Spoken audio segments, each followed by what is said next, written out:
Hello ma'am, good morning. And this video is about my answers about the given midterm projects.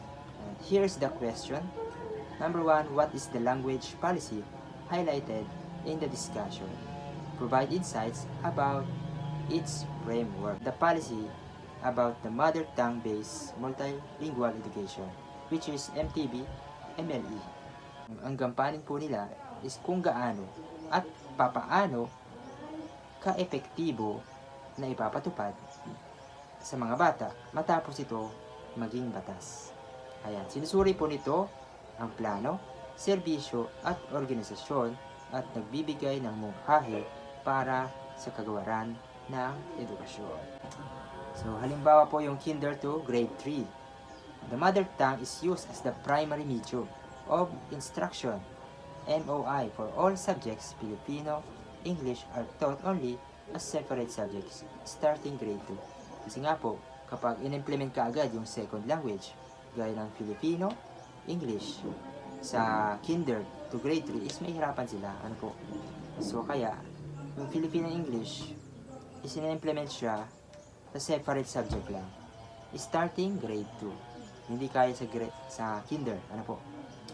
And then, grade 4 onwards, gradual shift to Filipino and English as MOI.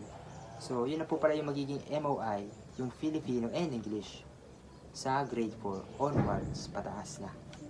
Kasi nga, kapag yung mother tongue pa rin nila yung gagamitin, is malilito na sila, ano po. Hindi nila gaanong matututunan at maa-adapt yung second language o yung official language ng Philippines, which is Filipino. And then, of course, yung English, the lingua franca or the universal language of the world. Yeah. So, yung goal po nito is to develop strong foundation in literacy, cognition, and academic skills. First, in the language the child knows best before transitioning to second or third language. How is or was the policy being enacted in schools? So the answer is MTB-MLE is implemented nationwide in all public and private elementary schools. Dahil sa kakulangan sa oras at pondo, 18 lamang na paaralan ang personal na binisita. Bagamat mahigit 16,000 naman ang sumagot sa survey online. Gayunpaman, magkakatulad ang mga problema at isyong nakita dito. So number 3, here's the question. What are the language issues associated with the language policy? Number 1 is different language diversity of child. The policy assumes one mother tongue per child, but Philippine classroom are highly diverse. 15 to 30 plus languages exist even in less diverse regions. Napakarami nating non-dominant or minority language. Kaya yung mga bata is iba-iba yung kanilang mother tongue. Kaya nahihirapan din yung teachers, even yung MTB, MLE. And then, lack of materials and standardization. And then, funding and logistics. Ayan, teaching preparation. Most teachers were trained under the old bilingual policy, confusion and transition, unclear guidelines on how when to shift from MT to Filipino English, kakaroon ng inconsistent din across region. And number 4, how were these issues seen evidence in actual language instruction? Ano po dito, problema is nagkakaroon po ng code switching and mixed language, which is yung mga teachers namimix po nila yung mother tongue language, Filipino, and English because wala nga pong official mother tongue dito sa Philippines. Kasi nga po, dahil po dun sa language diversity. So, meron kanya-kanya na ibang minority language ang bawat regions. Or even sa kahit hindi nga po regions yan.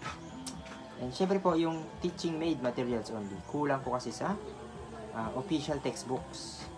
And then, madalas, handwritten lang po yung notes ng mga teachers. Charts or big books. Isa rin po ito sa pinaka-problema kung bakit nagkakaroon po na issues. Assessment.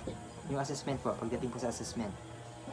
Tests are often in Filipino, English, Filipino and English, even in grade 1 to 3, contradicting the policy.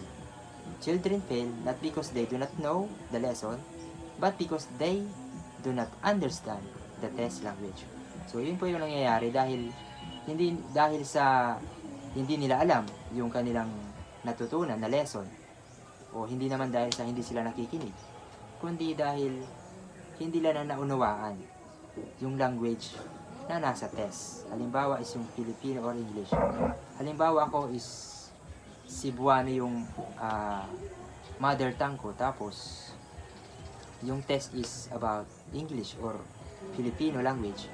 Hindi ko siya gaanong maintindihan kasi iba yung mother tongue na kinasanayan ko.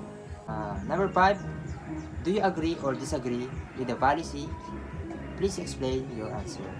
So, I agree naman po ma'am sa MTB MLE policy because nakakatulong naman siya sa thinking ng mga bata. It builds literacy, thinking skills much faster. It is supported by UNESCO, UNICEF, and local studies. So, hindi lang po sa bahay.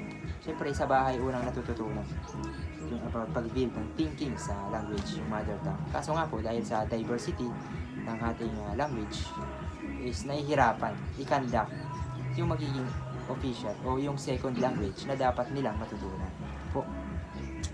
However, meron pong disagree.